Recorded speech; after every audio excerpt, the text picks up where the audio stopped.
খুব মনোযোগ দিয়ে শুনবে আর পরিবেশটাকে চতুর্দিক থেকে নীরব নির্জুম রাখবো।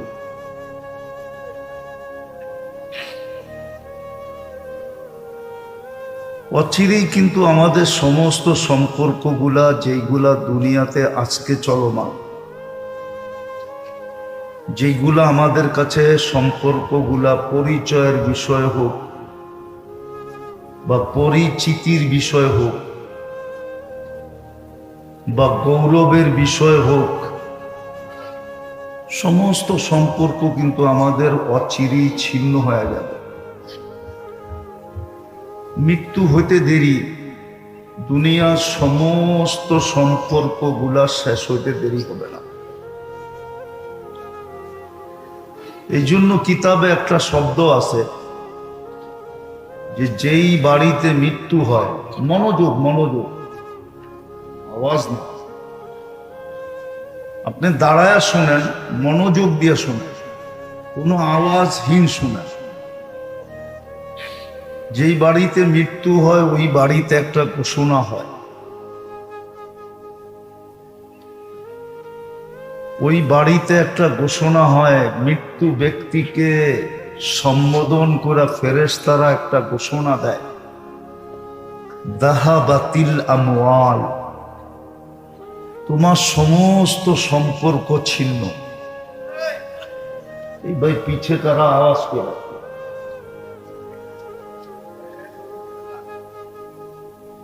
ফেরেশতা ঘোষণা দেয় তোমার সমস্ত সম্পর্ক ছিন্ন, শুধু কিছু সম্পর্ক তোমার সাথে থাকবে আর সব ছিন্ন। যাহাবাতিল আমওয়াল বাকিয়াতিল আমাল, আমলের সম্পর্ক তোমার সাথে থাকবে আর বাকি সব সম্পর্ক ছিন্ন। যত সম্পর্ক নিয়ে আজকে আমরা গৌরব করি বা ভিজিটিং কার্ড লেখি বা পরিচয় দেই বা পরিচিত হই, সব কিন্তু ছিন্ন হয়ে যাবে। শুধু আমলের সম্পর্ক আমাদের সাথে থাকবে। তারপরে ফেরেশতা বলবে ইনকানা ফাখায়রা, ইনকানা খায়রা ফাখায়রা, যদি ভালো হয় তো খুব ভালো তুমি দেখবে। যদিও আমার শরীর অনুমতি দেয় না, ডাক্তারও অনুমতি দেয় না যে আমি কথা বলি, আল্লাহ আল্লাহ রসুলের কথা দেখা বলতেছি, এছাড়া আর বলবো কি? দুনিয়াতে বলার তো কিছু নাই। তো ফেরেশতা বলবে ইনকানা খায়রা ফাখায়রা, ভালো হলে খুব ভালো তুমি দেখবে। ইনকানা শাররা ফাশাররা, আর যদি খারাপ হয় তাহলে দুনিয়াতে আর তুমি কি খারাপ দেখছো? একটু পরে দেখবে তুমি খারাপ কাকে বলে, কত প্রকার এবং কি কি। আর বাস্তবিক সত্য এটাই, আখেরাতের খারাপের চেয়ে কোনো খারাপ নাই, আর আখেরাতের চেয়ে ভালোর চেয়েও কোনো ভালো নাই। দুনিয়াটা তৈরি তো মাটি দিয়া, এইখানে যত উন্নত জিনিসই বানাক না কেন ওটা মাটি দিয়েই বানাইতে হবে। কেননা দুনিয়া শুনি আমি না তোরা, দুনিয়াটা আল্লাহ বানাইছেনই মাটি দিয়া, এটা সবকিছু মাটির থেকে তৈরি। বিদায় যতই সুন্দর বানাক, যতই উন্নত বানাক, কিন্তু পদার্থ হবে মাটি, আখেরাতটা মাটির না। তো যেটা আমি বুঝাইতেছিলাম যে অচিরেই কিন্তু আমাদের সম্পর্কগুলা শেষ হয়ে যাবে। কিছু সম্পর্ক আমাদের সাথে থাকবে, কিছু সম্পর্ক আমাদের সাথে থাকবে যেটাকে আমল বলে। আর আমলের ভিতরেও এটাও একটা আমল, আমলের ভিতরে এটাও একটা গ্রান্টেড যুক্ত আমল, যাদেরকে সামনে নিয়ে আজকের এই আয়োজন। নাইলে রাস্তা বন্ধ করে এই আয়োজনের প্রয়োজন ছিল না। প্রতিদিন রাত্রে এখানে ট্রাকের হুজুম থাকে, ঠিক না? এই আয়োজনের প্রয়োজন ছিল। যাদেরকে সামনে নিয়ে আজকে আয়োজন, এটাও আমলের একটা অংশ। আমলের একটা অংশ এটাও। এই জন্য আয়োজন যাদেরকে সামনে নিয়ে, এটা আমলের অংশ। আমাদের সম্পর্ক এদের সাথে যত বেশি হবে, তত বেশি আজকে আমরা হয়তো উপকৃত নাও হইতে পারি। কেননা হুজুরদের কাছে আসেই কি আর আপনাদেরকে দিবেই কি?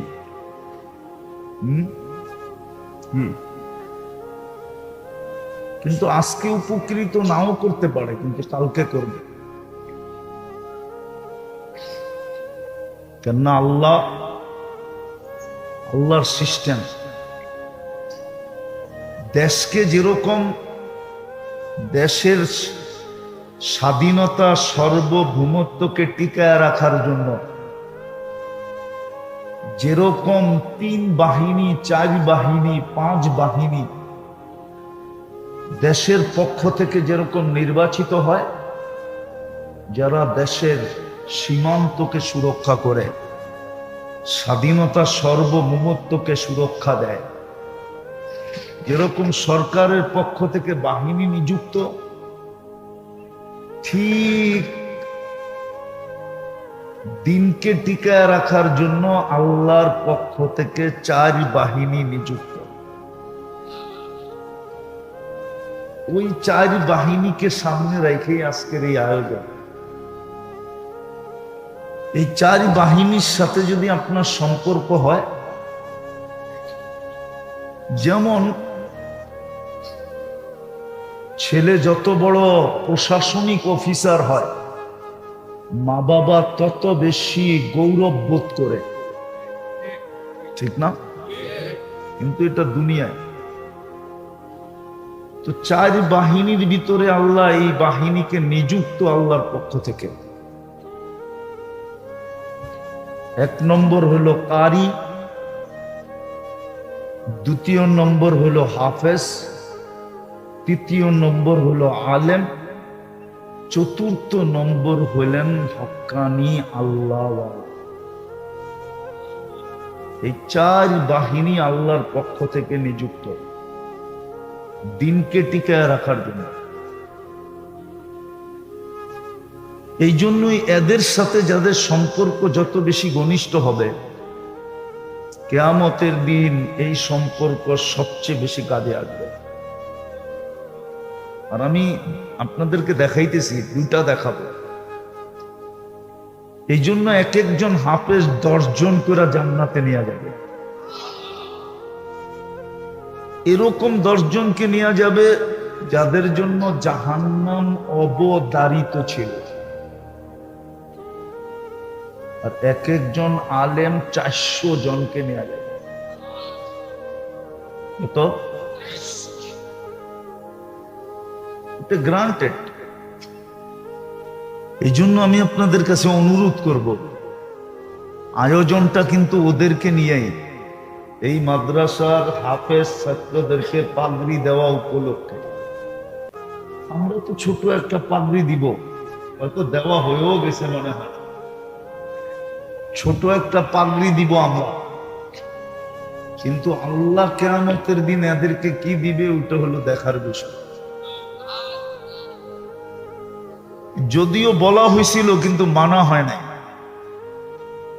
এই জন্য কিতাবে আমাদের বড়রা শীর্ষস্থানীয় প্রথম সারির উলামা একরাম, সাহাবা একরামের যুগ থেকে আজ পর্যন্ত এই কথাটা চলে আসতেছে, কিন্তু আমরা এটা গুরুত্ব দেই নাই বা মানি নাই।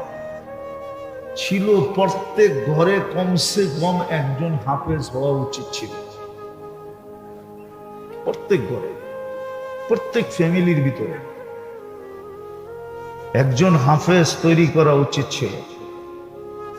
এই কথা ভাইবা যে সে 10 জনকে নিয়ে যাবে, আর এরকম কোনো ঘর নাই যেই ঘরে মা বাবা সহ 10 জন সন্তান, 8 জন সন্তান, মা বাবা 2 জন, 10 জন, এরকম ঘর বাংলাদেশে নাই বললেই চলে। আছে নাকি? 8 জন সন্তান। এইখানে যারা বসা আছে একজনে বলুক না যে আমার 8 জন সন্তান আছে। একজন আছে বলে ওনারে 800 কইলে 800 কয়া ফেলতে পারে যে আমার 800 আছে। তাবলিগ আলা তো খুব চালাক, মিলায়া জুলায়া কয়া লাগবে। কিন্তু 8 জন সন্তান এরকম ওই একজন পাওয়া গেল, আর তারা পাওয়া কঠিন, এই যুগে নাই। উচিত ছিল একজন ছেলেকে হাফেজ না, পুরা ফ্যামিলির ভিতরে উচিত ছিল একজনকে আলেম বানানো।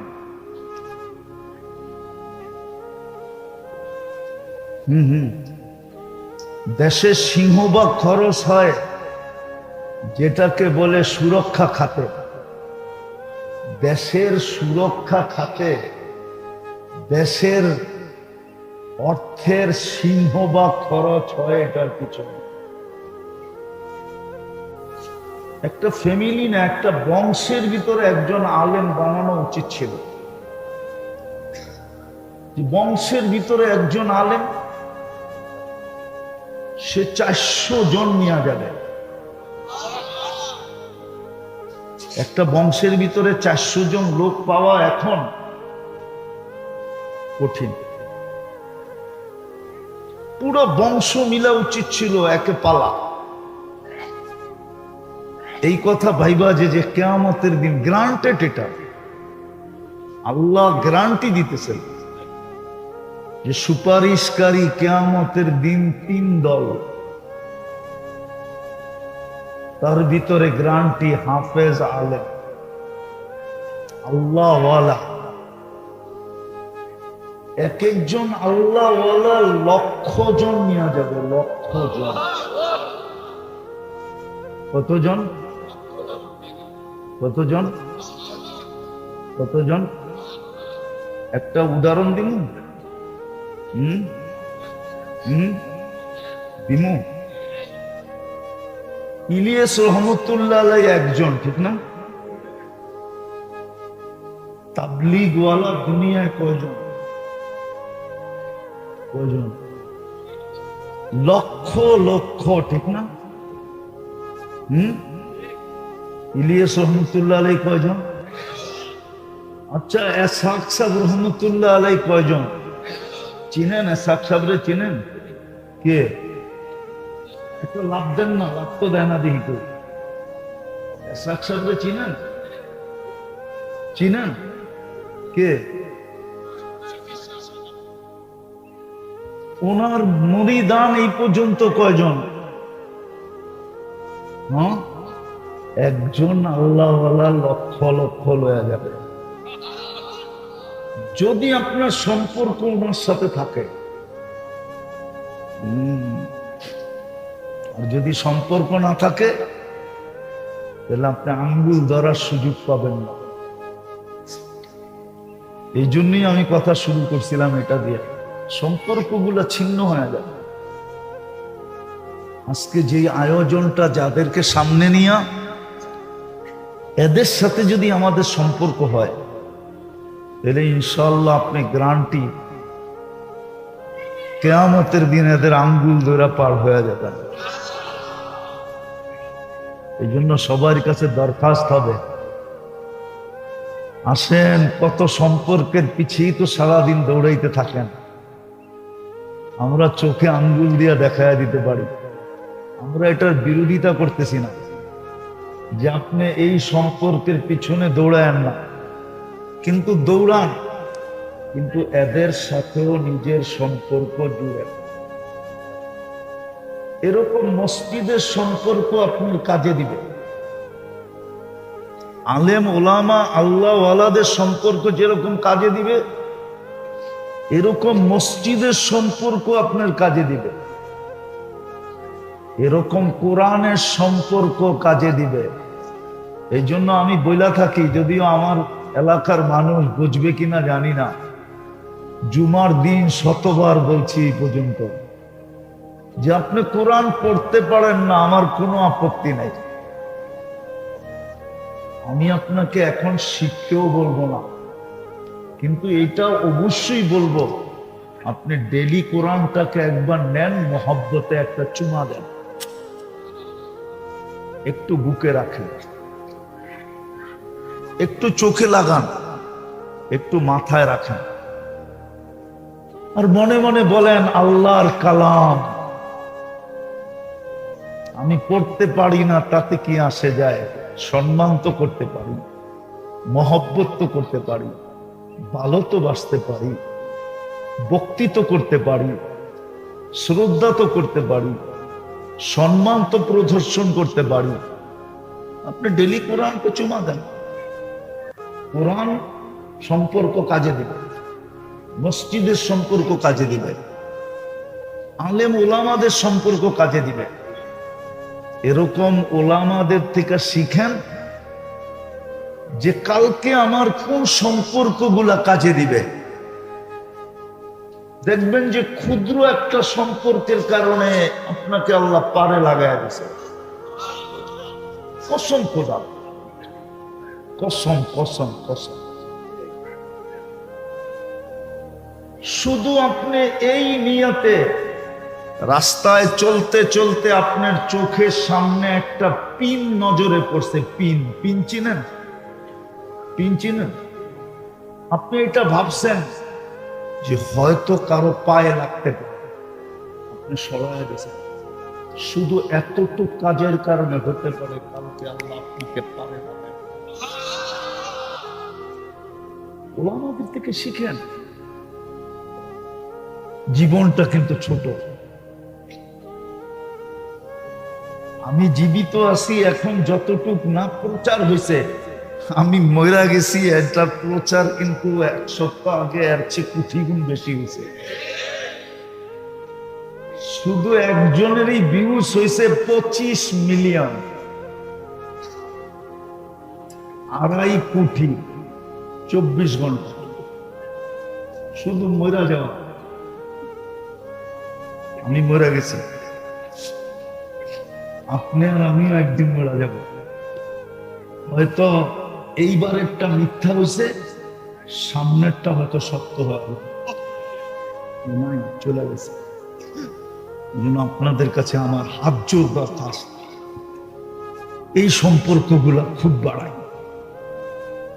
আর যতদিন না করতে পারি ততদিন কমসে কম ইস্তেগফারের সম্পর্ক জুড়ি, আল্লাহর কাছে মাফ চাইতে। ইনশাআল্লাহ চাবেন তো? বুঝাইতে পারলাম? বুঝলেন তো? আল্লাহ আমাদেরকে আমল করার তৌফিক দান করেন। আর কেউ উঠাউঠি করবো না, কিন্তু বক্তা রয়ে গেছে, মৌলানাকে আমি অসুস্থ দেখা, আল্লাহ আপনাদের দোয়ায় আমাকে ফিরায় নিয়ে আসছে, এখনো চলতেছি, এই জন্য কেউ যাব না। আল্লাহ কিন্তু আপনাদের দোয়াই আমাকে ফিরায় নিয়ে আসছে, নাইলে এত তাড়াতাড়ি